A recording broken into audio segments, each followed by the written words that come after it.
So if I could walk you through the menu we served today. We are now at the tail end of winter, kind of moving now into spring. So some of the courses will be gone in a few weeks, but the menu as it currently stands falls into a few different moments in time. And so one of the first things we serve in this room, we serve 3 small bites that come up from the kitchen with some vermouth. And the first bite is a small olive sphere. It's a mimetic olive. It's a fake olive, and it's covered in rosemary dust. And when you put it in your mouth, it bursts and it kind of fills your mouth with the flavor of olives, and then a hint of rosemary at the very, very end. And the technique here is not very complicated, just a kind of certification made with cocoa butter. But the idea here is to kind of surprise the customer. It gets cold, it pops in your mouth. And all 3 of the bites that we serve in this room are intended to be throwbacks, callbacks to maybe traditional food items or ingredients that were served back in the day that maybe my great-grandfather would have eaten when he went to go work in the field in this olive grove. And so one is the olive, the next one is an ingredient called arengada. And arengada for me is like a taste from the past. It's a fish, it's a sardine that's been brined, kind of like the idea of an anchovy, but not so strong. And we lightly smoke the arengada, and we serve it in a crisp tube made from roasted peppers. And the reason why I like serving the arengada in this room is because this is an ingredient that has been lost to time. It's very hard to find, in fact, nowadays in Spain. And it's not very commonly eaten, where the anchovies become kind of very kind of glorified, wonderful, expensive now ingredient. But the arengada, the sardine, has been lost in time. And it's because back in the day, it was hard to get fresh fish into the center of the country. We lived through a civil war, which kind of was very difficult at a time in Spain. So my great-grandparents and my grandparents lived through this war. And if you were living inland, you didn't get fresh fish. You would have gotten anchovies or salted fish or bacalao, or you would have gotten arengada. So the fact that we can include this dish in the menu at this point in time helps us tell the story. You know, this is the very beginning of the meal. The customer wants to get the idea of what's our story, what's our cooking style, and this to me is the ideal ingredient to do that. And the third one is a small tartlet made with samfaina and roasted chicken. So samfaina is kind of like a ratatouille.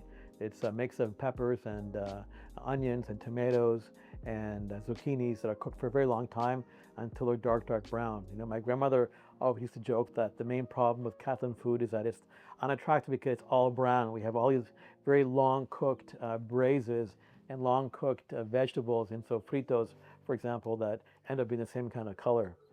But this is a very heartwarming dish because, in my case, it reminds me of kind of Sunday afternoon at grandma's. You know, the dish she would make. It's also based on a very famous dish of chicken, roasted chicken, and peppers.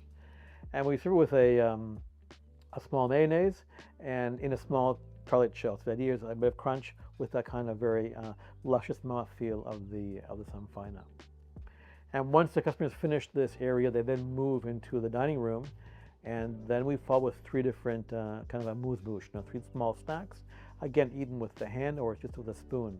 And the first one is a crustade that is made to be very, very light. We use trisol in part of the batter, and not just fully using flour. And we also add some alcohol to the mix. Instead of using water, we kind of make the mix with some vodka or some gin usually. And the trick here is that when you fry the batter and it has alcohol in it, it evaporates very, very quickly. Whereas the water has to steam away, right? And this helps us make a very, very crispy, crunchy crustade, which is then filled with bluefin tuna. And again, here we're using tuna from Figueres, which is a company located near Amaya de Mar, near Tarragona, where in season they capture young adolescent tuna as they're leaving the Mediterranean and moving into the Atlantic, and they move them to their kind of aqua farm off the coast, and they raise them to be quite large. And in fact, they're the biggest exporter of bluefin tuna to Japan.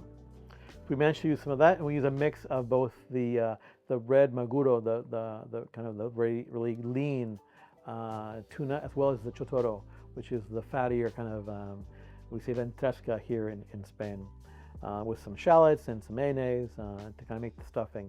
And on top we have a few different gels, some caviar, some acidic components a piquillo pepper, mayo as well, that I use to complement the flavor of the tuna. And the third little snack is a foie gras foam. Again, we use a foie that's it's a very humanely raised ducks here from the Emportada. We went to visit them in person to check out the location.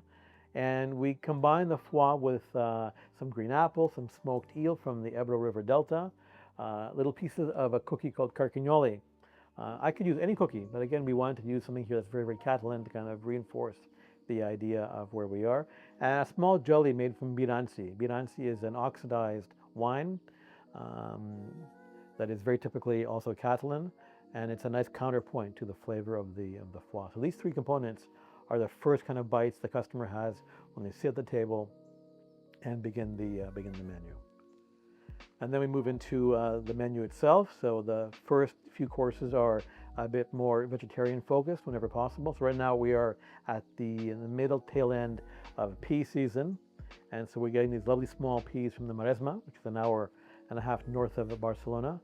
And these peas, the goal here, this is a dish that is very much all about product, because the less that we get involved in the dish, the better it is. The peas, I like eating them raw. In fact, if I could get away with serving them uncooked, I probably would. But I'm also a big fan, I'm a lover of the grill, of the smell of wood burning smoke with us. Whenever we can, we try and incorporate that flavor into a dish. And so here we actually cook the peas with some spring garlic in the wood burning stove. And we want to give them a bit of a char, but not cook them through. So they're still kind of had that kind of like green caviar. They pop in your mouth, but have that wonderful smoky flavor to them. In the bowl they go, along with some sea urchin that we spherify. So again, this is an example, of course, of product and technique. So I could have put just the plain sea urchin on the dish by itself, but by having the spherification, I can control the flavor, the intensity of the sea urchin, and add a bit of technique to the dish as well. And we finish with a small little sprout of pea for that fresh pea flavor as well. That's the first pea dish. I think this is also a statement dish for us, because we're talking about now kind of how important the primary ingredient is, and how we then try and kind of complement it with the idea of an extra flavor and also some technique. You know? The next dish is an homage to my grandmother and the onion soup she used to make in winter. It's a course that can be a challenge for the restaurant, because it's basically an onion soup, which you think, how can you make that be interesting or amazing for the customer? And the trick here is we focus on a certain kind of onion, which is the onion from Figueres, a town in northern Catalonia, which is famous for its very, very sweet onions. And we try and take the onion and work on it in different ways. So we take a very small version of the onion and we roast it for a long time until it gets very, very soft, very, very caramelized. And then we also make a sauce from onions. So we take kilos and kilos of onions with the peel still on, and we roast them in the oven at very high heat until they're black on the outside, burnt, in fact, on the outside, with the skin still on, but the insides now are like that lovely, luscious, caramelized brown onion flavor. And then we infuse them into a stock, and then we reduce that stock. And what you end up with is a dark brown glaze that has that wonderfully sweet onion flavor, but at the same time it has a bit of bitterness from the peel of the onion on the outside.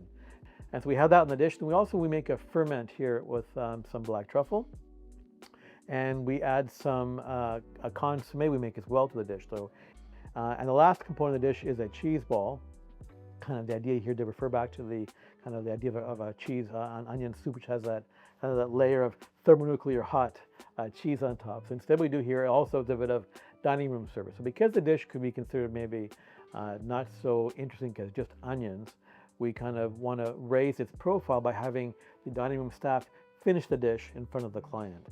So we take a cheese foam in a canister, and we fill that cheese ball in front of the customer at the last second, and then pour the consommé tableside. So again, we have here texture, an homage to a very simple, humble ingredient, but raised to a different level.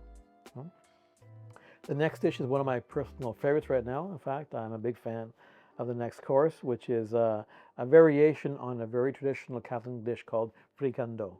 And so the original is a long braised cut of beef until it's fork tender, served with a mushroom called moixonó, which is a very typical mushroom in a certain time of year here in Catalonia. But we change all of the components here. So instead of using the rump of the beef to make the meat portion of the dish, we use oxtail. And then because I want to have some interesting mouthfeel here, I like chew as well. We thought we'd make some potato spheres with some cheese in them. So we layer on the bottom of the dish the gnocchi, the spheres, with the potato and some cheese. Above that, a good generous spoonful of the fricandó mixture. And then above that, we cover the whole dish with a foam made from potatoes, a warm potato foam. And then we kind of cover that on top with a disc of laminated black truffle, which is still in season. We're at the end of the season now. They're local truffles from here in northern Catalonia. And then on the very top, a cracker in the shape of a cow's head made from that same mushroom. So in a few dishes, we'll use a humorous touch like the cracker, which is, meant to have some fun. We don't want to be very serious, So the way I can add texture to the dish, but also in the shape of a cow head, it's a fun idea. So the customer cracks the cracker and then eats from the bottom up. You get creamy, crunchy, chewy, that luscious oxtail. It's a very, very satisfying dish to eat. The next course is the main fish course. We're using salt cod. So we desalt the cod here very carefully. We want it to be neither salty, neither bland. And then we layer the dish with a few different things. So I'm a big fan. I love the combination of sunchoke and hazelnuts. So we make a sunchoke puree with some cream and some butter, some olive oil, cooked for a long time, and then blended till it's very, very, very smooth. And then we add in a hazelnut praline, a paste of toasted hazelnuts. And then we top that with some mushrooms cooked in the wood-burning stove. These mushrooms are called the girole that grows under the chestnut tree. Is the long name for it in Catalan. In English, we go by its Japanese name, which is matsutake, which is a hen of the woods mushroom in English. The fish is cooked sous vide at a very specific temperature. We're looking for kind of the idea is that you put the fish on the plate, rest your spoon on top of it, and by itself, the weight of the spoon should kind of sink through the fish. We want this kind of amazing, perfect texture on the fish. And then we cover the fish with a lot of very, very thinly sliced black truffle. So it's kind of, the idea here is exuberance, abundance, kind of shock the customer with how much truffle we put on top of the dish. And then again, a bit of a fun touch here. We have some more little crackers on top made from the peel of the sunchoke, which we stamp out into little fish shapes and place on top of the dish. So again, like a bit of fun and some crunch on the final dish. The next course is the main kind of meat course. Right now, at the very end of the season for wild game, and so it's a venison dish that we're serving. I'm a big fan of brining almost all of the meats that we use in the restaurant, with the exception of maybe beef and that we don't brine. So we brine the venison in juniper. I think it's a very common, my grandmother also would use juniper berries when she cooked game. It's very common here in Spain to do that. And also, it's also very common to pair fruit with game. So in this case, we use pear. We add some powdered blackberries. Again, the idea of acidic fruit and the game. And a puree we make with very, very grilled until it's almost brown and dark celeriac. And because it's so caramelized, the flavor is very kind of interesting, complex, more so than just kind of making a puree from just the plain white celeriac. And then a sauce made from the roasted bones of the venison. So the combination here is savory and sweet, and the texture of the venison is surprising for most because it's not chewy. The brining process makes it very, very soft because venison is also very lean meat. So if you cook it past, say, rare, even medium rare, it turns into cardboard and it becomes like a ball in your mouth. We want to make a very kind of low temperature cooking point. And here, in fact, we rely on the talent of the cooking team because Danny is a great cook, and we don't do sous vide. So he actually cooks it in a pan and finishes it in the oven. So it's the attention to detail here is very, very important. You know, here's the art of the cook, if you will. You know, having the technique be perfect. So once we finish the meat course, the next part is moving into desserts. And before we do dessert, we wanted to have a bit of an homage to my background. And so we serve a course that has been unchanged since the first day we opened the restaurant. And I imagine it'll be here until the last day the restaurant's open. So it's a shot that arrives with instructions for the customer. It has 3 different layers. It begins with a maple syrup, which is a very Canadian ingredient. The next layer is a cream, and the top layer is a Cava Savoyan, which is of course a very Catalan ingredient. At the bottom of the glass, a few crystals of sea salt. And the idea why we have both Canada and Catalonia here is because even though my family is from the same small village, you know, my mother, grandmother, great-grandmother, great-great-grandmother, etc., back to the midst of time from the same small village, my mom had a travel bug in her when she was very young. And when I arrived on the scene, my parents were living actually in Canada. So I was actually born and grew up in Canada, even though my whole family is here in Catalonia. So we wanted to kind of share that bit of history with the client at this point in the menu. So the shot is in fact by itself also a very good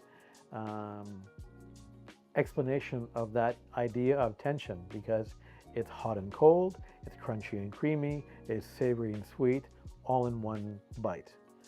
And so the idea is you take the shot all at once and then wait till the salt comes down and your mouth is kind of filled with this kind of combination of flavors. And I would say this single bite has 99.99999% positive feedback from the customers. And so we're kind of happy to share it with them. And then move into desserts. So we serve 2 desserts here. The first one is meant to be a refreshing, almost like a palate cleanser. It's usually a fruit-based dessert. But now, because we're in the middle of the end of winter and fruit is kind of scarce, we actually want to have some fun with the customer, and we do a primarily herb and vegetable-based pre-dessert. So it's based all around fennel. So there's a mousse, like a ganache we make with white chocolate and fennel, which is the ring around the center of the dish. The center is filled with a chilled soup made with oxalis, which is wood sorrel. And then it's a very acidic, kind of almost like eating lemon juice almost in your mouth. Very, very refreshing. And a bit of dill as well, some oil as well in the dish, and cracker on the very top of the dish that is made also from lemon, sugar, and a bit of fennel as well. And this is a dish that is, I think, very, very surprising to most customers, because you tell them it's a fennel course and they have no idea why you're serving them a dessert made with a vegetable. But it's very, very refreshing, it's very cooling, and it arrives at the menu at a very good time, because you've had all this kind of very kind of satisfyingly, comforting food, and now kind of we get to hit reset on your palate and move into a dessert. And the second dessert we do here is always very much what I consider tries to be a very comforting hug or a sexy kind of a dessert. And because we don't use chocolate, we have to kind of give that kind of sensation to the customer without using chocolate. So in this case right now we're doing a dish which is bitter almond, almond textures, and black truffle. And again, the idea of trying to incorporate technique with the ingredient, instead of going to the table and shaving black truffle on the dish and that's it, what we do is we play with the word truffle, which has double meaning in English and also in Spanish and in Catalan, because a truffle is a name for that chocolate kind of candy you can eat, and also for the actual, truffle as we know it. So we make a truffle from truffles. So we have a mold in the shape of a truffle that we had made for us, and we chop up a black truffle into small pieces, fill it in the mold, and then cover the mold with more chocolate. And then we go to the table with a grater, and we grate this kind of fake truffle into the dish. And the dish has a base made from crunchy broken cookies and some hazelnut praline and some chocolate as well. And it's a very lovely, we cut it when it's still a little bit cold, so we make a perfect disc, but then we let it sit on the plate for a while. And by the time it gets to the customer, it is basically melted, and then it becomes very kind of crunchy and creamy base for the dessert. On top of that, a cream made from parsnip. I think parsnips are very, it lends itself very well to desserts because it has this almost very kind of creamy, almost sweet by itself flavor. And it's a way of incorporating a veggie into the dessert in a bit of a sneaky fashion. On top of that, we make a bitter almond ice cream. Again, playing on the fact that bitter is a very kind of almost challenging flavor. But again, here with all the sugar we have in the dessert, it's very easy to love in this instance. And again, here also 2 versions of almond, the kind of sweet toasted flavor of the praline, and of course the bitter almond flavor of the ice cream. And we finish it with a warm caramel, also flavored with black truffle as well. So it's again cold, hot, crunchy, creamy. You get the idea here. I think we're kind of getting the idea of the personal style of mine incorporating to every single dish. And the last few bites are meant to be kind of the finishing touches for the meal. 2 last bites to end the menu. And these are both inspired by traditionally Spanish or Catalan desserts that we kind of miniaturize as much as possible. So the first one is called Sarra, which is a dessert that was invented here in Barcelona in the 1930s, 1920s, I think, in honor of Sarah Bernhardt, the actress, who was very popular here at the time. And so it's an almond vanilla chinoise cake that is filled with an almond praline and covered again in toasted candied sliced almonds. So again, different textures of almond in the mouth. And the last bite is our version of the very traditionally Spanish treat of chocolate, olive oil, bread, and salt that I think all grandmas make for all grandkids after school when they're ravenous and can't wait until dinner. But we do a very kind of polished version of that with, a perfectly cut square, a piece of bread, a lovely square, perfect cube of an olive oil and chocolate ganache, glazed, and then a few dots of caviar made from olive oil, and a little piece of bread that's been fried. So again, texture, and we end on that. So even though we don't serve a chocolate dessert, I don't want to not serve any chocolate because we have a bit of revolution in the dining room. So we end on one very small, intense bite of chocolate to finish the experience.